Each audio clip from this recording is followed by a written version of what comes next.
மரியாயே வாழ்க. அன்பான மரியணை கணப்பூர் யூடியூப் சேனல் நேயர்களே, உங்கள் அனைவருக்கும் தேவதாயின் திருப்பெயரால் வாழ்த்துக்கள். ஜெபமாலை பற்றிய செய்திகளை முழுமையாக தர இது ஒரு பெரிய தொடராக போயிட்டுருக்குது இந்த தொடர். அதனால் இந்த தொடரின் மூலம் நிறைய ஜெபமாலை பற்றிய செய்திகளை சொல்லிகிட்ருக்கோம். அதுக்கு பதிலாக அதுக்கு ரெஸ்பான்ஸாக பார்க்கின்ற உங்களிடமிருந்து எனக்கு நிறைய பதில்கள் வருது. ரொம்ப அதிசயமாக ஆச்சரியமான அனுபவங்கள்லாம் எனக்கு கிடச்சிட்ருக்கு. அதனால் இந்த தொடரை நீட்டிச்சுக்கிட்டே நான் போகிறேன். இன்றைக்கு வீடியோக்குள்ளே போகிறதுக்கு முன்னால் ஒரு அனுபவ பகிர்வு, அதை நான் சொல்லியே ஆகணும். அதுதான் இந்த வீடியோவோட ஸ்டார்டிங். நிறைய பேர் எனக்கு ஃபோன் பண்ணி பேசுகிறாங்கன்னு நான் சொன்னேன். எனக்கு இதில் ஜெபமாலை பக்திக்குள்ளே இன்னும் அதிகமாக போகிறதுக்கு ரொம்ப அருமையான வாய்ப்பாக இந்த தொடர் இருக்குது. ஏன்னா நீங்கள் பேசக்கூடிய வார்த்தைகள் எனக்கு அந்தளவுக்கு தெம்பை தருது, உற்சாகத்தை தருது. குறிப்பாக கத்தோலிக்கர் அல்லாத பிற சமயத்தவர் பிற கிறிஸ்தவ சபைகளை சார்ந்தவர்கள், இவங்கெல்லாம் சொல்கிற கருத்துக்கள் ஜெபமாலை பற்றியும் மாதாவை பற்றியும் அப்படி எனக்கு ஆச்சரியப்பட வைக்குது, அதிசயப்பட வைக்குது. இவ்வளவு நாள் நான் ஒரு கத்தோலிக்கனாக இருக்கிறப்ப எனக்கு கத்தோலிக்கர்களாக இருக்கின்றவர்களே சொல்லாத மிகப்பெரிய கருத்துக்களை, மாதாவை பற்றிய அழகான கருத்துக்களை, ஜெபமாலை பற்றிய அழகான கருத்துக்களை அவங்க சொல்கிறாங்க. அப்படி ஒரு சகோதரி தான் இன்றைக்கி பேசினாங்க. இந்த வீடியோ போகிறதுக்கு முன்னால் ஒரு சிஎஸ்ஐ சகோதரி, அவங்க பிறப்பால் சிஎஸ்ஐ சபையை சார்ந்த சகோதரி, சென்னையில் இருக்காங்க. அவங்க பேரை நான் சொல்லலை. ஒருவேளை நான் பேரை சொன்னால் அவங்களுக்கு பிரச்சனை கூட ஆகலாம். ஆனால் அவங்க சொன்ன கருத்தை நான் சொல்லி ஆகணும். அந்த சகோதரி சொன்னாங்க, எனக்கு மாதான்னா ரொம்ப பிடிக்கும் அப்படின்னாங்க. ஜெபமாலைன்னா ரொம்ப பிடிக்கும். இது எப்படின்னு தெரியாமல் நான் இதை கற்றுக்கிட்டேன். ஜெபமாலை மூலம் மாதா நம்ம ஆசீர்வதிக்கிறாங்க.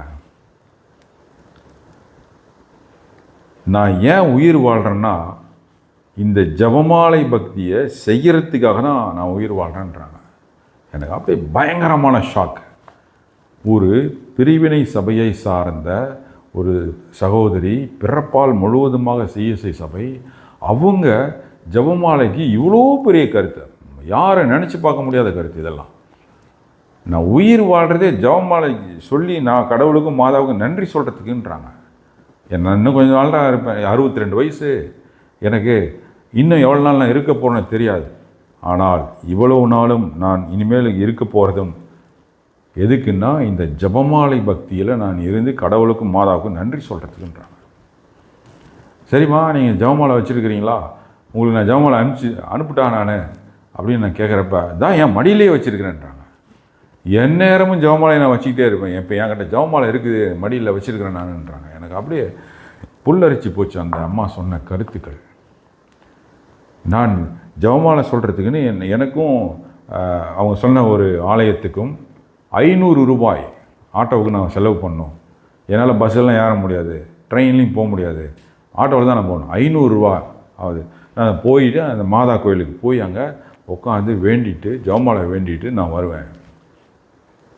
அன்பானவர்களே, பரம்பரை கத்தோலிக்கராக இருக்கிறோம் அப்படின்ட்டு நம்ம நிறைய பெருமையாக பேசிக்கிறோம்.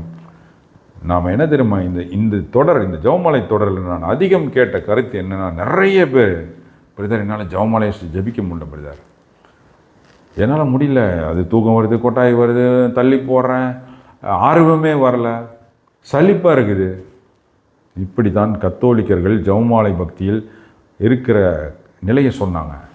ஆனால் இந்த அம்மா, இந்த சிஎஸ்ஐ சபையை சார்ந்த இந்த அம்மா, ஜெபமாலையால் நான் உயிர் வாழ்கிறேன், அதுக்கு நான் நன்றி சொல்லணுன்றாங்க மாதாவுக்கு. மாதா அப்படின்றாங்க வார்த்தை. அந்த அவங்க சொல்கிறப்ப, அந்த மாதான்ற சொல்கிறப்ப எனக்கு புல்லரிச்சிச்சு. ஏன்னா நிறைய இப்போ ஒரு கலாச்சாரம், புது கலாச்சாரம் வந்துருச்சு. கத்தோலிக்க திருச்சபையிலையும் சரி, மற்றவங்களையும் சரி, மரியான்னு சொல்கிறது மாதாவை.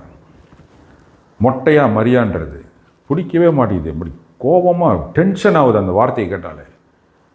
தேவத்தாய், பரிசுத்த மாதா, தேவ அன்னை, மாதா அப்படின்னு சொல்கிறப்ப அதை கேட்டு பழக்கம் ஆகி அதில் ஒரு என்ஜாய்மெண்ட்டு அருமையாக இருக்கும். அந்த வார்த்தைகளை கேட்குறப்ப மனசுக்குள்ள இன்பமாக இருக்கும். அந்த மாதாவுடைய அந்த பேரை கேட்குறப்ப அப்படிலாம் கேட்டுட்டு இப்போ பார்த்தா மொட்டையாக வெறுமனே ட்ரையாக இப்போ வறட்சியாக மரியான்றது. கூட ஒரு வார்த்தை கொஞ்சம் அப்படியே மகிமை சேர்க்கறது அன்னை மரியான்றது. மாதாக்கிட்ட இருக்கிற நெருக்கத்தையே அந்த மாதிரி வார்த்தைகள் குறைக்குது. ஆனால் இந்த அம்மா மாதா அப்படின்றாங்க, மாதாவின் ஜெபமாலைன்றாங்க. அதை கேட்குறப்ப ஆஹா, ஒரு கத்தோலிக்கர்கள்ட்டிருந்து வராத ஒரு அருமையான ஒரு சுகமான காதுக்கு இனிமையான ஒரு வார்த்தையை அந்த அம்மாட்டிருந்து வருதுன்னு கேட்குறப்ப நம்ம ரொம்ப என்ஜாய் பண்ணி அவங்கள்ட்ட பேசிகிட்டு இருந்தேன். அப்போ ஜெபமாலையை பற்றி அவங்க அறிஞ்சிருக்கிற அளவுக்கு நாம் ஏன் அறியவில்லை? ரொம்ப மனசில் ரொம்ப வருத்தமாக இருந்துச்சு. ஸோ இது ஒரு அனுபவம், இதை நான் உங்கள்கிட்ட சொல்கிறதுக்கு எனக்கு ஆசையாக இருந்துச்சு அந்த அம்மாவை பற்றி. அதனால் சொன்னேன், ஜெபமாலை தயவுசெய்து பக்தியாக ஜெபமாலையை நம்மெல்லாம் ஜெபிக்கணும். அன்பானவர்களே, இன்றைய தலைப்பு கூட்டு ஜெபமாலையின் வல்லமை. அதை இன்னைக்கு பார்க்க போகிறோம். பசாசுக்கு மிகவும் பயம் வருவிக்கின்ற செயல், பயம் வருவிக்கின்ற முறை எதுன்னா இந்த கூட்டு ஜெபமாலை. நிறைய பேர் சேர்ந்து ஜெபமாலை ஜெபிக்கிறது. ஜெபமாலை சொல்கிறதுக்கு பல முறைகள் இருக்குது. ஆனாலும் எல்லாம் வல்ல இறைவனுக்கு மிகச்சிறந்த மகிமை அளிப்பதும் இது ஒன்று.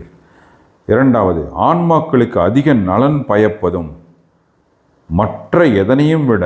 மூன்றாவது, பசாசு அதிகம் பயப்படுவதுமான முறை எதுவென்றால் ஜெபமாலையை பகிரங்கமாய் 2 குழுக்களாக இருந்து ஜெபிப்பது அல்லது பாடுவதாகும். அப்போ ஒரு கூட்டமாக இருந்து ஜெபமாலையை ஒரு பாதி ஒருத்தரும் மறுபாதி மற்றவர்களும் சேர்ந்து ஜெபிக்கிறது மிக மிக வல்லமையானது. பசாசு மிக அதிகமாக பயப்படுவதை காரணமாக இது இருக்குது. ஏன்னா ஒரு தனி மனிதன் பசாசை வீழ்த்துவதுங்கிறது கஷ்டம், தாக்குவதுங்கிறது கஷ்டம். ஆனால் கும்பலாக சேர்ந்து கூட்டமாக சேர்ந்து பசாசை தாக்குவது என்பது மிகப்பெரிய வல்லமையை உண்டாக்கும். அந்த பசாசை சீக்கிரமாக அடிச்சுன்னு வரைக்கலாம். இப்போ இந்த மான்ஃபோர்ட் இதெல்லாம் சொல்கிறார், இந்த கருத்தெல்லாம். சரி, இயேசு நம்மிடம் வர இந்த ஜெபமாலை, அதாவது கூட்டமாக இருந்து ஜெபமாலை ஜபிக்கிறது மிக முக்கியமான ஒரு வழியாக இருக்குது. ஆண்டவர் நம்மள்கிட்ட வர, ஏன்னா அவர் தான் சொல்லியிருக்காரு, எங்கே 2-3 பேர் கூடி ஜபிக்கிறீங்களோ அங்கே நான் இருக்கேன்னு இருக்கார். அப்போ நம்ம கூடி ஜபிக்கிறோம் ஜெபமாலையை, அப்போ அங்கே ஆண்டவர் இருக்கிறார். ஆண்டவர் இருந்தால் மாதா அங்கே இருப்பார்கள். மாதாவும் ஆண்டவரையும் பிரிக்க முடியாது. அந்த தாய் தன்னுடைய மகனோடவே இருக்கிறாங்க. அப்போ ஜெபமாலை மூலம் ஆண்டவரும் மாதாவும் நம்ம கிட்ட இருக்கிறாங்க. சரி, கூட்டு ஜெபத்தின் பலன்கள். நிறைய பேர் சேர்ந்து ஜெபமாலை ஜெபிக்கிறதுக்கு உண்டான பலன் என்னன்னு பார்க்கலாம். இப்போ ஒன்று, மனம் விழிப்புடன் இருக்கும். நாம் கூட்டமாக சேர்ந்து ஜெபிக்கும்போது தனிமையில் ஜெபிப்பதை விட நம் மனம் அதிக விழிப்புடன் இருக்கிறது. ஏன்னா அவங்களே சொல்கிறாங்க, நம்மளும் அடுத்த பாதி நம்ம சொல்லணுன்ற கான்சன்ட்ரேஷன் அதிகம் பவரை கொடுக்கும். ஒன்று. ரெண்டாவது, சமநிலைப்படுத்துகிறது. எப்படி சமநிலைப்படுத்துதுன்னா, ஒருத்தர் ஆர்வம் இல்லாமல் சொல்லுவாங்க. ஒரு கும்பலில் ஒரு 100 பேர் இருக்கிறாங்கன்னா அதில் ஒருத்தர் ஆர்வம் இல்லாமல் சொல்வார், மீதி பேர் ஆர்வத்தோடு சொல்லுவாங்க. அப்போ பக்தியாக சொல்லுவாங்க. அப்போ இந்த ஒருத்தருடைய கவனக்குறைவு 99 பேருடைய நல்ல பக்தி முறையான செயல் மூலம் சமநிலைப்படுத்தப்படுகிறது. இது குழு ஜபத்திற்குண்டான 2வது பெரிய வல்லமை. 3வது, பலன்களின் பெருக்கம். கூட்டமாக செய்கிறப்ப பலன் அதிகமாகுது, பெருகுது. எப்படின்னா முடிந்த மான்ஃபோர்ட் சொல்ல இருப்பாருங்க அழகாக, தனியே ஜெபமாலை சொல்லும் ஒருவர் ஒரு ஜெபமாலையின் பலனைத்தான் பெறுகிறார். ஆனால் 30 பேருடன் சேர்ந்து அவர் அதை சொன்னால் 30 ஜெபமாலை பலன்களையும் பெறுகிறார். பொது ஜெபத்தின் திருச்சட்டம் இது. எவ்வளவு லாபகரமானது, எவ்வளவு உபயோகம் உள்ளது. அப்போ ஒருத்தர் சொன்னால் அது ஒரு ஜெபமாலை தான். அதே 4 பேர் சேர்ந்து சொன்னால் அது 4 ஜெபமாலை ஆகுது. அப்போ இன்னும் நிறைய பேர் சேர்ந்து சொன்னால் நிறைய ஜெபமாலைகளாவது ஒரே டைமில். அதுக்கு பலன் அதிகம்ன்றார். அதனால தான் நம்ம உலக ஜெபமாலை இயக்கத்தில் இருக்கிறவங்கள நம்ம சொல்கிறோம். என்னென்னா, வழக்கமாக சொல்கிற ஜெபமாலை இயக்கத்தில் சேர்க்குறப்ப, டொமினிக்கன் ஜெபமாலை இயக்கத்தில் சேர்க்குறவங்களுக்கு இதை நான் சொல்கிறது, நீங்கள் வீட்டில் குடும்பத்தோட ஜெபமாலை ஜெபிச்சிங்கன்னா ஒரு ஜெபமாலை சொல்கிறீங்க இல்லையா? அப்போ அது ஒரு ஜெபமாலையை உங்கள் குடும்பத்தில் எத்தனை பேர் இருக்கிறாங்களோ, உதாரணத்துக்கு 4 பேர் அப்படி இருந்தாங்கன்னா 4 பேர் பெருக்கல் 53 212ன்னு கவுண்ட்டு வரும். அதை நீங்கள் ஜெபமாலை இயக்கத்தில் குழுவில் நீங்கள் பதிவு போடணும் அப்படின்னு நான் சொல்வேன். இதை வச்சு தான் இப்போ நீங்கள் மான்ஃபோர்ட் சொன்ன இந்த விஷயத்தை வச்சு தான். ஏன்னா ஒரு தரம் நம்ம அருள் நிறைந்த மரியே வாழ்கன்னு சொல்கிறப்ப 4 பேர் சேர்ந்து அதை சொல்கிறது ஒரு முறை தான். அருள் நிறைந்த மரியாயே வாழ்க அப்படின்ட்டு சொல்கிறப்ப 4 பேர் சேர்ந்து தான் சொல்கிறோம். மாதாவை 4 முறை வாழ்த்துறோம். இப்போ அதுக்கு தான் முடிந்த மான்ஃபோர்ட் அதை செய்ய சொல்கிறார். கூட்டமாக செய்யுங்க அப்படின்றார். அதற்காகத்தான் குடும்ப ஜெபமாலை வேணுன்றது. நம்ம தாய் தனியாக ஜெபிப்பாங்க, தந்தை தனியாக ஜெபிப்பாங்க, பிள்ளைங்க தனியாக ஜெபிப்பாங்க. ஆனால் ஒரே நேரத்தில் ஒரு இடத்துல வீட்டில் உட்காந்து மாதா முன்னால் ஜெபிக்கிறப்ப அவ்வளவு பலனை அந்த குடும்பத்துக்கு தருது ஜெபமாலை. ஏன்னா 4 பேர் சேர்ந்து சாத்தானை ஒரே டைமில் தாக்குனா அது கண்டிப்பாக இடவே முடியாது. ஆனால் நான் தனியாக ஜெபமாலை சொல்கிறப்ப நான் ஒருத்தன் தான் அதுக்கிட்ட போராடுறேன். இது ரொம்ப ஈஸியான மெத்தட். அன்பானவர்களே, இந்த கூட்டு ஜெபத்தினுடைய தன்மையை இப்போ நம்ம தெரிஞ்சுக்கிட்டோம். அடுத்த வீடியோ, நாளைய வீடியோவில் கூட்டு ஜெபமாலையால் நடந்த புதுமைகளை நம்ம பார்க்கலாம். ரொம்ப அருமையாக இருக்கும். ஆவலோடு காத்திருங்கள். அன்பானவர்களே, இந்த வீடியோவை எல்லாருக்கும் ஷேர் செய்து மாதாவினுடைய செய்தியை பரப்புகின்ற தூதராக இருக்க உங்களை அன்போடு அழைக்கின்றேன். யாருக்காச்சும் ஒருத்தருக்குனாச்சும் இந்த வீடியோவை நீங்கள் ஷேர் செஞ்சு மாதா பக்தியை, இந்த ஜெபமாலை பக்தியை உலகத்துக்கு நீங்கள் தாங்க.